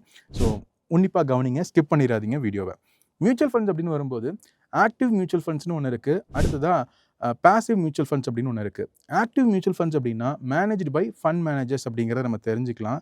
இதுக்கு வந்து ஹையரான ஒரு காஸ்ட் அப்படிங்கிறது உண்டு. இப்போ ஆக்டிவ் மியூச்சுவல் ஃபண்ட்ஸ் அப்படிங்கிறது ஒரு ஃபண்ட் மேனேஜர் இருப்பார். அவர் ஒரு அனாலிசிஸ் பண்ணுவார், ஒரு ரிசர்ச் பண்ணுவார், எந்தெந்த ஸ்டாக்ஸ்லாம் இப்போ இன்வெஸ்ட் பண்ணலாம் அப்படிங்கிறத ரொம்ப ஆக்டிவாக மார்க்கெட்டை ரொம்ப உன்னிப்பாக கவனித்து அவருடைய முடிவுகள் எடுப்பார். ஒருவேளை அவருடைய முடிவுகள் தவறாக இருக்குது அப்படின்னா அந்த ஃபண்டை தொடர்ந்து மானிட்டரைஸ் பண்ணி அந்த ஸ்டாக்கை தொடர்ந்து அனலைஸ் பண்ணி டக்குன்னு அதில் முடிவுகளை மாற்றிட்டே இருப்பாங்க. புதுசாக உள்ள ஸ்டாக்கை கொண்டு வரணுமா, இல்லை ஏதாவது ஒரு ஸ்டாக்கை நம்ம வந்து கலட்டி விடணுமா அப்படிங்கிறது எல்லாத்தையுமே ஆக்டிவாக இந்த ப்ரொஃபஷனல்ஸ் வந்து முடிவெடுப்பாங்க. அதனால தான் இது நம்ம வந்து ஆக்டிவ் மியூச்சுவல் ஃபண்ட்ஸ் அப்படின்னு நம்ம சொல்கிறோம். இதுக்கான இந்த காஸ்ட் அப்படிங்கிறது வந்து கொஞ்சம் அதிகமாக இருக்கும். ஆனால் ரொம்ப அதிகம்னு சொல்ல முடியாது. பாசிவ் மியூச்சுவல் ஃபண்ட்ஸை விட கொஞ்சம் அதிகமாக இருக்கும் அப்படிங்கிற மாதிரி நம்ம புரிஞ்சிக்கலாம். பாசிவ் மியூச்சுவல் ஃபண்ட்ஸ் அப்படிங்கிறது இண்டெக்ஸ் ஃபண்ட்ஸ் அப்படின்னு நம்ம புரிஞ்சிக்க முடியும். இண்டெக்ஸ் ஃபண்ட்ஸ்னால் என்ன அப்படின்னா, இது வந்து ஒரு ரூல் பேஸ்டு இன்வெஸ்டிங் மாதிரி. இப்போ உதாரணத்துக்கு நிஃப்டி 50 இண்டெக்ஸ் ஃபண்ட் அப்படின்னா என்னென்னா, இப்போ நிஃப்டி 50ல் ஒரு ரூல் அடிப்படையில், ஒரு அல்காரிதம் அடிப்படையில் ஒரு 50 ஸ்டாக்ஸ் இருக்குது இல்லையா? ஸோ இந்த 50 ஸ்டாக்ஸில் மட்டும்தான் இண்டெக்ஸ் மியூச்சுவல் ஃபண்ட்ஸ் வந்து நிஃப்டி 50 இண்டெக்ஸ் மியூச்சுவல் ஃபண்டு அதில் வந்து ஃபண்டை வந்து அலோகேட் பண்ணுவாங்களே தவிர, இவங்களே வந்து ஒரு முடிவு எடுக்க மாட்டாங்க. நிஃப்டி 50ல் இருக்கக்கூடிய அந்த 50 ஸ்டாக்ஸை தவிர புதுசாக உள்ள ஒரு ஸ்டாக்கை கொண்டு வரணுமா வேண்டாமா அப்படிங்கிறத ஒரு ஃபண்ட் மேனேஜர் வந்து ஆக்டிவாக அதை வந்து பார்த்துட்டு இருக்க மாட்டாங்க. நிஃப்டி 50ல் இருக்கக்கூடிய ஸ்டாக்ஸ் மாறுனுச்சு அப்படின்னா இந்த தீமில் இருக்கக்கூடிய இந்த ஸ்கீமில் இருக்கக்கூடிய அந்த ஸ்டாக்கும் மாறும், அந்த ஃபண்டும் மாறுமே தவிர நிஃப்டி 50ல இருக்கக்கூடிய ஸ்டாக்ஸ் அப்படியே இருக்கக்கூடிய பட்சத்தில் இந்த பேசிவ் மியூச்சுவல் ஃபண்ட்ஸில் இருக்கக்கூடிய ஸ்டாக்ஸும் அப்படியே இருக்கும், அதில் இருக்கக்கூடிய இன்வெஸ்ட்மெண்ட்டும் அப்படியே இருக்கும். அதுக்கேற்ப தான் இது வந்து மாறும். இது வந்து ஒரு பெஞ்ச் மார்க்காக நம்ம வந்து எடுத்துக்கலாம். நிஃப்டி 50 அப்படிங்கிற இண்டெக்ஸை க்ளோஸாக மானிட்டர் பண்ணி அதன் அடிப்படையிலேயே இன்வெஸ்ட்மெண்ட் வந்து பண்ணுவாங்க. அதுதான் நம்ம வந்து இண்டெக்ஸ் ஃபண்ட்ஸ்ன்னு சொல்கிறோம். இது வந்து ஒரு பேசிவான மியூச்சுவல் ஃபண்ட்ஸு. இதுக்கான காஸ்ட் அப்படிங்கிறது ரொம்ப கம்மி கம்பேரிட்டிவ்லி. அதாவது ஆக்டிவ் மியூச்சுவல் ஃபண்ட்ஸை கம்பேர் பண்ணும்போது பேசிவ் மியூச்சுவல் ஃபண்ட்ஸில் இருக்கக்கூடிய அந்த காஸ்ட் அப்படிங்கிறது கம்மி. ரூல் பேஸ்டாக இதில் வந்து இவங்க இன்வெஸ்ட் பண்ணுறாங்க. லாங் டேர்மாக பார்க்கும்போது ஒரு கன்சிஸ்டண்ட்டான பர்ஃபார்மன்ஸ் அப்படிங்கிறது இந்த பேசிவ் மியூச்சுவல் ஃபண்ட்ஸ்லேயும் நம்மளால் கிடைக்க முடியும். ஏன்னா இப்போ ஒரு ஃபண்ட் மேனேஜர் இருக்காங்க அப்படின்னா அவங்களுடைய பர்ஃபார்மன்ஸ், அவங்க எப்படிலாம் இதுக்கு முன்னாடி அவங்களுடைய ரிசல்ட் எடுத்துருக்காங்க அப்படிங்கிறதெல்லாம் நம்ம வந்து அனலிசிஸ் பண்ண வேண்டியதாக இருக்குது. ஆனால் இதே இது இண்டெக்ஸ் ஃபண்ட்ஸ் அப்படின்னு பார்க்கும்போது ஃபண்ட் மேனேஜருக்கு இதில் பெருசாக வேலை அப்படிங்கிறதே இருக்காது. எப்போலாம் இண்டெக்ஸ் 50 அந்த நிஃப்டி 50 அப்படிங்கிறது மாறுதோ அப்போ மட்டும்தான் இதில் இருக்கக்கூடிய ஸ்டாக்ஸ் அலோகேஷன், ஃபண்ட் அலோகேஷன் அப்படிங்கிறத மாற்றணும். அடுத்ததான் டைப்ஸ் ஆஃப் இண்டிசஸ் என்னென்ன இருக்குது அப்படிங்கிறத தெரிஞ்சுக்கலாம். நிறைய டைப்ஸ் இருக்குது இண்டிசஸில். இருந்தாலும் ஒரு மேஜராக ஒரு 4 விதமாக நம்ம இதை வகைப்படுத்தணும் அப்படின்னா broad market indices, sectoral indices, thematic indices, strategic indices அப்படின்னு 4 விதமாக நம்ம இதை வகைப்படுத்த முடியும். ப்ராட் மார்க்கெட் இண்டிசஸ் அப்படின்னா இப்போ உதாரணத்துக்கு நிஃப்டி 50 எடுத்துக்கிட்டோம் அப்படின்னா இதில் எல்லா விதமான செக்டரில் இருக்கக்கூடிய ஸ்டாக்ஸும் இதில் வந்து ரெப்ரசென்ட் பண்ணியிருப்பாங்க. ஒரு எனர்ஜியாக இருக்கட்டும், ஒரு ஆட்டோ, ஒரு ஐடி, ஒரு எஃப்எம்சிஜி, இந்த மாதிரி பல்வேறு விதமான செக்டரில் இருக்கக்கூடிய பெஸ்ட்டான ஸ்டாக்ஸ் எல்லாமே இந்த நிஃப்டி 50ல் இருக்கும். ஸோ இதனால் நிஃப்டி 50, நிஃப்டி 100 ஒரு ப்ராட் மார்க்கெட்டை ரெப்ரசென்ட் பண்ணக்கூடிய ஒரு இண்டிசஸ் அப்படின்னு நம்ம சொல்கிறோம். செக்டரல் இண்டிசஸ் அப்படின்னா என்னென்னா பர்டிகுலர் செக்டரில் இருக்கக்கூடிய ஸ்டாக்ஸ் மட்டும்தான் அந்த இண்டிசஸில் இருக்கும். இப்போ உதாரணத்துக்கு பேங்க் நிஃப்டி அப்படின்னா அதில் வந்து பேங்கிங் ஸ்டாக்ஸ் மட்டும்தான் இருக்கும். நிஃப்டி ஐடினா அதில் ஐடி ஸ்டாக்ஸ் மட்டும்தான் இருக்கும். ஸோ நீங்கள் உங்களுக்கு ஒரு பிளான் இருக்குது, அடுத்த ஒரு குறிப்பிட்ட ஒரு காலத்துக்கு ஐடி ஸ்டாக்ஸ்லாம் நல்லா பெர்ஃபார்ம் பண்ணும் அப்படின்னு நீங்கள் நினச்சிங்க அப்படின்னா நிஃப்டி ஐடியை ஃபோக்கஸ் பண்ணலாம். நிஃப்டி ஐடி சார்ந்து இருக்கக்கூடிய மியூச்சுவல் ஃபண்ட்ஸ் இருக்குது, நீங்கள் அதில் ஃபோக்கஸ் பண்ணலாம். இல்லை அடுத்த சில வருடங்களுக்கு ஆட்டோமொபைல் இண்டஸ்ட்ரி நல்லா போகும் அப்படின்னு நீங்கள் நினச்சிங்க அப்படின்னா ஆட்டோமொபைலில் இருக்கக்கூடிய ஸ்டாக்ஸ் எல்லாத்தையுமே மானிட்டர் பண்ணக்கூடிய ஒரு இண்டெக்ஸ் இருக்குது. ஸோ நிஃப்டி ஆட்டோ, அதில் நீங்கள் இன்வெஸ்ட் பண்ணலாம். இந்த மாதிரி ஒவ்வொரு செக்டருக்கும் உங்களுக்கு வந்து ஒரு வேல்யூ இருக்குது, அதில் உங்களுக்கு ஒரு ஃபோர்காஸ்ட் பண்ணுறதுக்கான ஒரு அபிலிட்டி இருக்குது அப்படின்னா நீங்கள் இந்த மாதிரியான செக்டர்ஸை நீங்கள் வந்து ஃபோக்கஸ் பண்ணலாம். தீமேட்டிக் இண்டிசஸ்னால் என்ன அப்படின்னா இப்போ உதாரணத்துக்கு எலக்ட்ரிக் வெஹிக்கிள் அப்படிங்கிற ஒரு தீம் எடுத்துக்கிட்டிங்கன்னு வச்சுக்கோங்களேன். எலக்ட்ரிக் வெஹிக்கிளில் எலக்ட்ரிக் காராக இருக்கட்டும், இந்த கார் மேனுஃபேக்சரிங் பண்ணக்கூடிய கம்பெனிஸ் இந்த ஸ்ட்ராட்டஜிக்கில் இந்த தீமேட்டிக்கில் இண்டிசஸில் வரும். அது மட்டும் இல்லாமல் அந்த காரில் இருக்கக்கூடிய பேட்டரி மேனுஃபேக்சர் பண்ணுவாங்க இல்லையா, அந்த ஸ்டாக்ஸும் அந்த கம்பெனிஸும் இந்த தீமேட்டிக் இண்டிசஸில் வரும். இந்த காரில் பேட்டரி வந்து சார்ஜ் பண்ணுறதுக்கு சார்ஜிங் ஸ்டேஷன்ஸ் வேணும் இல்லையா, ஸோ அதில் ஒர்க் பண்ணக்கூடிய ஸ்டாக்ஸு கம்பெனிஸும் இந்த தீமேட்டிக் இண்டிசஸில் வரும். ஸோ ஒட்டு மொத்தமாக எலக்ட்ரிக் வெஹிக்கிள் அப்படின்னு எடுத்துட்டிங்கன்னா அடிப்படையிலேருந்து எண்டு வரைக்கும் அந்த ப்ராசஸில் சம்மந்தப்பட்டிருக்கக்கூடிய எல்லா ஸ்டாக்ஸும் இருக்கக்கூடிய ஒரு இடத்த தான் நம்ம வந்து தீமேட்டிக் இண்டிசஸ் அப்படின்னு நம்ம வந்து சொல்கிறோம். ஸ்ட்ராட்டஜிக் இண்டிசஸ் அப்படின்னா என்ன அப்படின்னா இதில் வந்து அது எந்த ஸ்டாக்காக இருக்குது அப்படின்னு கவலை இல்லை, எந்த செக்டராக இருக்குதுன்னு கவலை இல்லை, என்ன மார்க்கெட்டில் இருக்குது அப்படிங்கிறது கவலை இல்லை, எந்த தீமில் இருக்குங்கிறது கவலை இல்லை. நான் வந்து ஒரு ஸ்ட்ராட்டஜி வச்சுருக்கிறேன், அதனுடைய வாலட்டிலிட்டி இப்படி இருக்கணும், அதனுடைய ரிட்டர்ன் இப்படி இருக்கணும். ஸோ இந்த மாதிரி என்னுடைய ஸ்ட்ராட்டஜிக்குள்ளே அந்த ரேடாருக்குள்ளே அந்த ஸ்டாக்ஸ் இருக்குது அப்படின்னா அதுதான் நம்ம வந்து ஸ்ட்ராட்டஜி இண்டிசஸ்ன்னு நம்ம சொல்லுவோம். ஸோ இந்த இண்டிசஸில் இருக்கக்கூடிய ஸ்டாக்ஸ் என்னென்ன, இந்த இண்டிசஸ்லாம் எப்படி நம்ம தெரிஞ்சுக்கிறது, இந்த ஒவ்வொரு இண்டிசஸ்க்குள்ளேயும் இருக்கக்கூடிய ஸ்டாக்ஸ் என்னென்ன இருக்குது, எவ்வளோ பர்சன்டேஜ் இருக்குது, இதெல்லாம் நம்ம எப்படி பார்க்கலாம் அப்படிங்கிறத நான் அடுத்து உங்களுக்கு சொல்கிறேன். அதுக்கு முன்னாடி நம்ம இன்னொரு விஷயமும் தெரிஞ்சுக்கணும். என்ன அப்படின்னா அதாவது பிகினர் ஃப்ரெண்ட்லியாக இருக்கக்கூடிய இண்டிசஸ் என்ன, நிறைய இண்டிசஸ் இருக்குது. பட் நீங்கள் ஒரு பிகினராக இருக்கிறீங்க, நான் எந்த இண்டிசஸை ஃபாலோ பண்ணலாம், இதில் நான் வந்து மியூச்சுவல் ஃபண்டில் இந்த இண்டிசஸை ட்ராக் பண்ணுற மாதிரியான ஃபண்ட்ஸில் நான் இன்வெஸ்ட் பண்ணலாம் அப்படின்னு நீங்கள் கேட்டிங்க அப்படின்னா நிஃப்டி 50 அப்படிங்கிறது ஒரு பெஸ்ட்டான ஆப்ஷனாக இருக்கலாம். ஏன்னா நிஃப்டி 50 அப்படிங்கிறது ப்ராட் மார்க்கெட்டை கவர் பண்ணுது. இந்தியாவில் இருக்கக்கூடிய டாப் 50 கம்பெனிஸில் நீங்கள் இன்வெஸ்ட் பண்ணுறீங்க அப்படிங்கிறது ஒரு பிகினர் ஃப்ரெண்ட்லியான அப்ரோச்சாக இருக்கும். இல்லை இன்னும் கொஞ்சம் எனக்கு ஸ்பெசிஃபிக்காக வேணும் அப்படின்னு நீங்கள் நினச்சிங்க அப்படின்னா நிஃப்டி 50லேயே நிஃப்டி 50 வேல்யூ 20, அதாவது நிஃப்டி 50ல் இருக்கக்கூடிய டாப் 20 கம்பெனிஸ் என்ன அப்படிங்கிறத கூட நீங்கள் ட்ராக் பண்ணலாம். அதுக்கான ஃபண்ட்ஸும் இருக்குது. அதில் நீங்கள் வந்து இன்வெஸ்ட்மெண்ட்டுக்கான ஆப்ஷன்ஸ் என்னென்ன இருக்குது அப்படிங்கிறத பார்க்கலாம். இல்லை இப்போ உங்களுக்கு வந்து வயசு கம்மியாக தான் இருக்குது, இப்போ நீங்கள் வந்து ஒரு 20ஸில் இருக்கிறீங்க, 30ஸில் இருக்கிறீங்க, 40ஸில் இருக்கிறீங்க, உங்களால் கொஞ்சம் ரிஸ்க் எடுக்க முடியும், உங்களால் இன்னும் ஒரு லாங் டேர்முக்கு அந்த ஃபண்ட்ஸை ஹோல்ட் பண்ண முடியும் அப்படின்னா நீங்கள் வந்து மிட் கேப் 150 இல்லை ஸ்மால் கேப் அந்த மாதிரியான ஃபண்ட்ஸை கூட நீங்கள் வந்து பார்க்கலாம். இல்லை நீங்கள் வந்து 40ஸை தொட்டுட்டீங்க, இன்னும் கொஞ்ச நாள் தான் இருக்குது ரிட்டையர்மெண்ட்டுக்கு, நிறைய ரிஸ்க் எடுக்க முடியாது அப்படின்னா நீங்கள் நிஃப்டி 50யை ட்ராக் பண்ணுற மாதிரி இருக்கக்கூடிய ஆப்ஷன்ஸை நீங்கள் வந்து பார்க்கலாம். அதுக்கு அடுத்து நம்ம என்ன பார்க்கலாம் அப்படின்னா என்னென்ன மாதிரியான இன்வெஸ்ட்மெண்ட்ஸ் மோட்ஸ் இருக்குது அப்படின்னு பார்த்தீங்க அப்படின்னா மியூச்சுவல் ஃபண்ட் வழியாக, அதாவது எஸ்ஐபின்னு சொல்லக்கூடிய மியூச்சுவல் ஃபண்ட் வழியாக நீங்கள் வந்து அந்த ஒவ்வொரு ஃபண்டில் நீங்கள் வந்து இன்வெஸ்ட்மெண்ட் பண்ண முடியும். இந்த சிஸ்டமேட்டிக் இன்வெஸ்ட்மெண்ட் பிளானில் அந்த சிஸ்டம் அப்படிங்கிறது ரொம்ப ரொம்ப முக்கியம். ஆரம்பிக்கிறது மட்டும் பத்தாது, நான் ஏற்கனவே சொன்ன மாதிரி ஒரு கோல் இருக்கணும். அது இந்த கோலையும் தாண்டி அதில் நீங்கள் எவ்வளோ அமௌண்ட் இன்வெஸ்ட் பண்ணுறீங்க அப்படிங்கிறது இருக்குது. இப்போ உதாரணத்துக்கு உங்கள் பசங்களுடைய எஜுகேஷன் தான் உங்களுடைய கோலாக இருக்குது அப்படின்னா, அப்போ இன்னும் ஒரு 10 வருஷம் 15 வருஷம் கழிச்சு இப்போ உங்கள் பையன் டாக்டர் படிக்கணும்னு ஆசைப்படுறாருன்னா, அதுக்கு எவ்வளோ அமௌண்ட் தேவைப்படும் அப்படிங்கிறதுல உங்களுக்கு ஒரு ஃபோர்காஸ்ட் அப்படிங்கிறது இருக்கணும். ஏன்னா இன்றைக்கே கோடிகள் தேவைப்படுது. அப்போ இன்னும் ஒரு 10 வருஷம் 15 வருஷம் கழிச்சு எத்தனை க்ரோஸ் தேவைப்படும், அதை கால்குலேட் பண்ணி இப்போ நம்ம எவ்வளோ ரூபா நம்ம இப்போ எஸ்ஐபியில் இன்வெஸ்ட் பண்ணணும் அப்படிங்கிறதுலையும் உங்களுக்கு ஒரு கிளியர் நாலேஜ் இருக்கணும். அப்படி இருந்தால் மட்டும்தான் அந்த பர்பஸ் அப்படிங்கிறது அந்த இடத்துல மீட் அவுட் ஆகும். ஏன்னா நீங்கள் இன்வெஸ்ட் பண்ணியிருப்பீங்க, 15 வருஷம் பொறுமையாக இருந்திருப்பீங்க. ஆனால் உங்களுக்கு கிடைச்சிருக்கக்கூடிய பணம் அப்படிங்கிறது கம்மியாக இருக்கும். காரணம் என்ன? நீங்கள் இன்வெஸ்ட் பண்ண அமௌண்ட் அப்படிங்கிறது கம்மியாக இருக்கும். அதனால உங்களுடைய தேவை என்ன? அது 15 வருஷம் கழிச்சு எவ்வளோ பெரிய அமௌண்ட் உங்களுக்கு தேவைப்படுது, அப்போ நீங்கள் எவ்வளோ மாதம் இன்வெஸ்ட் பண்ண முடியும் அப்படிங்கிற எல்லாத்தையுமே நீங்கள் கால்குலேட்டிவாக யோசிக்கணும். இதுதான் சிஸ்டமேட்டிக் இன்வெஸ்ட்மெண்ட் பிளான் அப்படின்னு நம்ம சொல்கிறோம் எஸ்ஐபின்னு. ஸோ மியூச்சுவல் ஃபண்டில் இன்வெஸ்ட் பண்ணலாம். அடுத்ததாக இடிஎஃப் அப்படின்னு சொல்லக்கூடிய எக்ஸ்சேஞ்ச் ட்ரேடட் ஃபண்ட்ஸ். இதுவுமே பார்த்தீங்க அப்படின்னா மார்க்கெட்டில் எப்படி 9:15க்கு மார்க்கெட் தொடங்குதோ அதே மாதிரி இந்த இடிஎஃப்ஸை நீங்கள் மார்க்கெட் டைம்லேயே நீங்கள் வாங்கிக்க முடியும். இப்போ நான் சொன்ன எல்லா விதமான ஆப்ஷன்ஸ்லையுமே இடிஎஃப்ஸும் இருக்குது. அதையும் நீங்கள் ஒரு ஸ்டாக் பை பண்ணுற மாதிரி தாராளமாக நீங்கள் பை பண்ணிக்க முடியும். ஸோ கீ இன்வெஸ்டிங் பிரின்சிபல்ஸ்னால் என்ன அப்படின்னு பார்த்தீங்க அப்படின்னா, ஸ்டார்ட் இன்வெஸ்டிங் டுடே. இதுதான் ரொம்ப ரொம்ப முக்கியமான ஒன்று. எல்லாம் ஓகே, எல்லாம் புரியுது, எப்போ ஆரம்பிக்கலாம் அப்படின்னு சொல்லி கேட்டால், அடுத்த மாதம் 15ஆம் தேதி பௌர்ணமி நல்ல நாள், அன்னிலேருந்து ஆரம்பிக்கட்டுமா அப்படின்னு கேட்டால் கண்டிப்பாக பண்ணவே முடியாது. இன்றைக்கி இப்போ நீங்கள் ஸ்டார்ட் பண்ணல அப்படின்னா என்றைக்கும் எப்போவுமே ஸ்டார்ட் பண்ண முடியாது. ஸோ இன்வெஸ்ட்மெண்ட்டுக்கு ரொம்ப ரொம்ப சிறந்த நாள் எது அப்படின்னு சொல்லி கேட்டால் அது இன்றைக்கி தான் அப்படிங்கிறத மறந்துடாதீங்க. ஸோ ஸ்டார்ட் இன்வெஸ்ட்மெண்ட் டுடே அப்படிங்கிறது ரொம்ப ரொம்ப முக்கியம். Start with SIP. உங்களுக்கு இப்போ தான் நீங்கள் பிகினராக இருக்கீங்க அப்படின்னா நிஃப்டி 50 இண்டெக்ஸ் ஃபண்ட்ஸ் இருக்குது. அதன் மூலமாக நீங்கள் எஸ்ஐபியை நீங்கள் ஆரம்பிக்கலாம். எஸ்ஐபியில் ஆரம்பித்து அதுக்கப்புறம் உங்களுடைய ரிஸ்க் அப்டேட்டுக்கு ஏற்ற மாதிரி உங்களுடைய அந்த இன்வெஸ்ட்மெண்ட் பிளான் அப்படிங்கிறத நீங்கள் மாற்றிக்கலாம். இன்னும் கூட நீங்கள் ஆக்டிவான மியூச்சுவல் ஃபண்ட்ஸ்லையோ இல்லை பேசிவான மியூச்சுவல் ஃபண்ட்ஸோ அது எல்லாத்தையுமே நீங்கள் அதிகப்படுத்திக்கலாம். ஆனால் ஸ்டார்ட் பண்ணும்போது எஸ்ஐபியில் ஒரு நிஃப்டி 50 இண்டெக்ஸ் ஃபண்ட் வழியாக நீங்கள் ஸ்டார்ட் பண்ணுறது அப்படிங்கிறது ஒரு சிறந்த ஆப்ஷனாக இருக்கக்கூடும். இது எல்லாமே ஒரு எஜுகேஷனல் பர்பஸ்க்காக தான் சொல்கிறேனே தவிர, நீங்கள் இன்வெஸ்ட்மெண்ட் பண்ணும்போது உங்களுடைய சூழ்நிலைகள், உங்களுடைய ரிஸ்க் எடுக்கக்கூடிய தன்மைகள் இது எல்லாத்தையும் அலசி ஆராய்ஞ்சு ஒரு இன்வெஸ்ட்மெண்ட் அட்வைசர்கிட்ட தெரிஞ்சுக்கிட்டு அவங்கள்ட்ட ஐடியா கேட்டுட்டு நீங்கள் இன்வெஸ்ட்மெண்ட் பண்ணுறது ரொம்ப ரொம்ப சிறந்தது. அடுத்தது ரொம்ப நீங்கள் காம்ப்ளிகேட் பண்ணணும்னு அவசியம் இல்லை. அதில் பண்ணலாமா, இதில் பண்ணலாமா, அவர் ஒன்று சொல்கிறாரு, இவர் ஒன்று சொல்கிறாரு அப்படிலாம் இல்லை. ரொம்ப சிம்பிளான விஷயங்களே உங்களுக்கு எஃபெக்டிவான ரிசல்ட் தரும். ஸோ எல்லாத்தையுமே நீங்கள் சிம்பிளாக வச்சுக்கிறது ரொம்ப ரொம்ப நல்லது. டிசிப்ளின் ரொம்ப ரொம்ப முக்கியம். ஏன்னா ஃபண்ட் இருக்கலாம் உங்ககிட்ட, நீங்கள் ஸ்டார்ட் பண்ணியிருக்கலாம், வாட் எவர் இட் இஸ். ஆனால் டிசிப்ளின் யார்கிட்ட இருக்கோ அவங்களால மட்டும்தான் லாங் டேர்முக்கு ஹோல்ட் பண்ண முடியும், முழு பலனையும் அனுபவிக்க முடியும். ஸோ டிசிப்ளின் அப்படிங்கிறது ரொம்ப ரொம்ப முக்கியம். அடுத்ததாக நம்ம இப்போ நான் சொல்லியிருந்தேன் இல்லையா, இண்டிசஸ்லாம் என்னென்ன இருக்குன்னு. ஸோ அதை என்எஸ்சி வெப்சைட்டில் நான் உங்களுக்கு காட்டுறேன். என்னென்ன இண்டிசஸ் நீங்கள் எப்படி தெரிஞ்சுக்கலாம், அதில் என்னென்ன ஸ்டாக்ஸ் இருக்குது அப்படிங்கிறத நம்ம அடுத்து தெரிஞ்சுக்கலாம். அடுத்ததாக நம்ம என்எஸ்சி இந்தியா வெப்சைட்டில் போய் நான் நிறைய இண்டிசஸ் டைப்ஸ் இருக்குன்னு சொன்னேன் இல்லையா, அதை பற்றி நம்ம டீட்டெயிலாக தெரிஞ்சுக்கலாம். என்னென்ன மாதிரியான டைப்ஸ் இருக்குது, அந்த ஒவ்வொரு டைப்ஸ் இண்டிசஸ்லையும் என்னென்ன இண்டெக்ஸ்லாம் இருக்குது அப்படிங்கிறத இப்போ நம்ம தெரிஞ்சுக்கலாம். அதுக்கு நீங்கள் ஃபஸ்ட்டு போக வேண்டிய இடம் nseIndia.com அப்படிங்கிற என்எஸ்சியோட இந்த அஃபிஷியல் வெப்சைட்குள்ளே போங்க. இதுலேயே உங்களுக்கு நிறைய இன்ஃபர்மேஷன்ஸ் இருக்குது. இதை நீங்கள் பொறுமையாக நீங்கள் தெரிஞ்சுக்கிட்டீங்க அப்படின்னாலே உங்களுக்கு நிறைய இன்சைட்ஸ் கிடைக்கும். மார்க்கெட் பற்றின நிறைய நாலேஜ் உங்களுக்கு இந்த என்எஸ்சி இந்தியா அஃபிஷியல் வெப்சைட் மூலமாகவே நீங்கள் கற்றுக்க முடியும். இதில் அபவுட் அப்படிங்கிற ஒரு ஆப்ஷன் இருக்குது ஹோமுக்கு அடுத்து. இதை கிளிக் பண்ணிங்க அப்படின்னா இண்டிசஸ் அப்படின்னு ஒரு ஆப்ஷன் இருக்கும் ப்ராடக்ட் அண்ட் சர்வீசஸ்க்கு கீழே.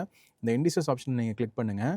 இதுக்கு கீழே பார்த்தீங்க அப்படின்னா இண்டிசஸ்னால் என்ன, அபவுட் இண்டிசஸ், இண்டெக்ஸ் கான்செப்ட் இப்படி நிறைய இருக்கும். இதுக்கு கீழே போனீங்கன்னா ப்ராட் மார்க்கெட் இண்டிசஸ் அப்படிங்கிற ஒரு ஆப்ஷன் இருக்கும். இதை கிளிக் பண்ணுங்கள். இந்த broad market indices option click பண்ணிங்க அப்படின்னா அபவுட் ப்ராட் மார்க்கெட் இண்டிசஸ் அப்படிங்கிற இன்னொரு ஆப்ஷனும் உங்களுக்கு வரும். இதை நீங்கள் கிளிக் பண்ணிங்க அப்படின்னா இந்த ப்ராட் மார்க்கெட் இண்டிசஸில் என்னென்ன இண்டெக்ஸ்லாம் இருக்குது அப்படிங்கிறத நீங்கள் தெரிஞ்சுக்கலாம். லைக் நிஃப்டி 50னா என்ன, நிஃப்டி நெக்ஸ்ட் 50னா என்ன, நிஃப்டி 100 இண்டெக்ஸ்னால் என்ன, அதில் என்னென்ன ஸ்டாக்ஸ்லாம் இருக்குது, நிஃப்டி 200 இண்டெக்ஸ்னால் என்ன அப்படிங்கிறத நீங்கள் தெரிஞ்சுக்கலாம்.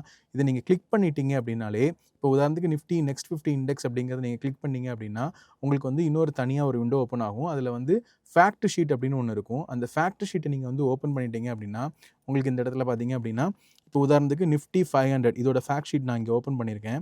இதில் பார்த்தீங்க அப்படின்னா இந்த 500 ஸ்டாக்ஸ் இந்த நிஃப்டி 500ல் இருக்குது. இதில் கான்ஸ்டியூட் படி இதில் அதிகமாக வெயிட்டேஜ் இருக்கக்கூடிய ஸ்டாக்ஸ் என்னென்ன அப்படிங்கிறத நம்ம இதில் தெரிஞ்சுக்கலாம். இப்போ உதாரணத்துக்கு இதில் HDFC பேங்க் 7.55% இருக்குது. அதே மாதிரி ரிலையன்ஸ் இருக்குது, ஐசிஐசிஐ பேங்க் இருக்குது, இன்ஃபோசிஸ் இருக்குது. அண்ட் செக்டர் ரெப்ரசன்டேஷன் அப்படின்னு பார்க்கும்போது ஃபினான்ஷியல் சர்வீசஸில் இருக்கக்கூடிய ஸ்டாக்ஸ் வந்து கிட்டத்தட்ட 32% வந்து இதில் கான்ட்ரிபியூட் பண்ணுறாங்க அப்படிங்கிறத நீங்கள் தெரிஞ்சுக்கலாம். ஓவராலாக இந்த இண்டெக்ஸ் ஆரம்பிச்சதுலேருந்து எவ்வளோ ரிட்டர்ன் கொடுத்துருக்கு அப்படிங்கிறத நீங்கள் இந்த இடத்துல சின்ஸ் இன்செப்ஷன் அப்படிங்கிற இடத்துல நீங்கள் தெரிஞ்சுக்க முடியும். ஸோ இதே மாதிரி ஒவ்வொரு வெப்சைட் இருக்குது இல்லையா, இந்த என்எஸ்சி வெப்சைட்டில் இருக்கக்கூடிய அபவுட்டில் கிளிக் பண்ணுறீங்க, தென் இந்த இண்டிசஸில் கிளிக் பண்ணுறீங்க. இந்த ப்ராடக்ட்ஸில் போய் பார்த்தீங்க அப்படின்னா ப்ராட் மார்க்கெட் இண்டிசஸ் அப்படின்னு ஒன்று இருக்கும். இதை நீங்கள் கிளிக் பண்ணுறீங்க. நான் மறுபடியும் சொல்கிறேன். இந்த ப்ராட் மார்க்கெட் இண்டிசஸ் கிளிக் பண்ணிங்க அப்படின்னா நிஃப்டி 50 இண்டெக்ஸ்லாம் இருக்கும். இதுக்கு கீழே பார்த்தீங்க அப்படின்னா செக்டரல் இண்டிசஸ் அப்படின்னு ஒன்று இருக்கும்.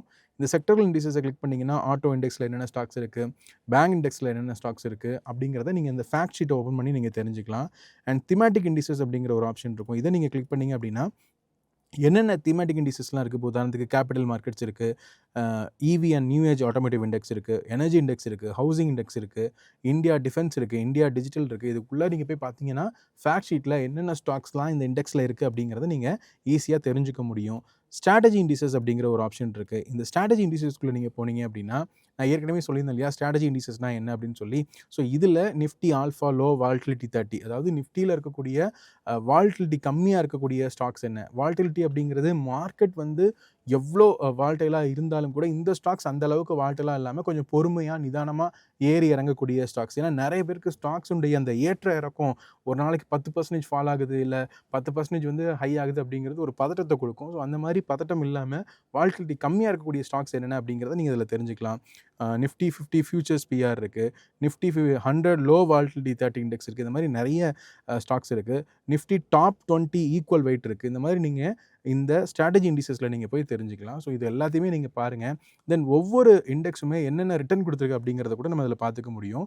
ஸோ இதில் Nifty indices dot com market data return profile அப்படின்னு ஒன்று இருக்குது. இது நீங்கள் கிளிக் பண்ணிங்க அப்படின்னா இந்த ப்ராட் மார்க்கெட் இண்டிசஸ் நான் இப்போ செலக்ட் பண்ணியிருக்கேன். இந்த ப்ராட் மார்க்கெட் இண்டிசஸில் ஒவ்வொரு இண்டெக்ஸும் இருக்குது. நிஃப்டி 50, நிஃப்டி நெக்ஸ்ட் 50 இருக்குது, நிஃப்டி 100 இருக்குது. இதெல்லாம் கடந்த ஒரு மாதத்தில் எவ்வளோ ரிட்டர்ன் கொடுத்துருக்கு, 3 மாதத்தில் எவ்வளோ ரிட்டர்ன் கொடுத்துருக்கு, 1 இயரில் எவ்வளோ ரிட்டர்ன் கொடுத்துருக்கு, 3 இயரில் எவ்வளோ ரிட்டர்ன், 5 இயரில் எவ்வளோ ரிட்டர்ன், 10 இயரில் எவ்வளோ ரிட்டர்ன் இருக்குது அப்படிங்கிறத நீங்கள் பார்த்துக்கலாம். இப்போ உதாரணத்துக்கு நிஃப்டி 50லாம் 10 இயர்ஸில் 14% வந்து ரிட்டர்ன் கொடுத்துருக்கு அப்படிங்கிறத நீங்கள் பார்த்துக்க முடியும்.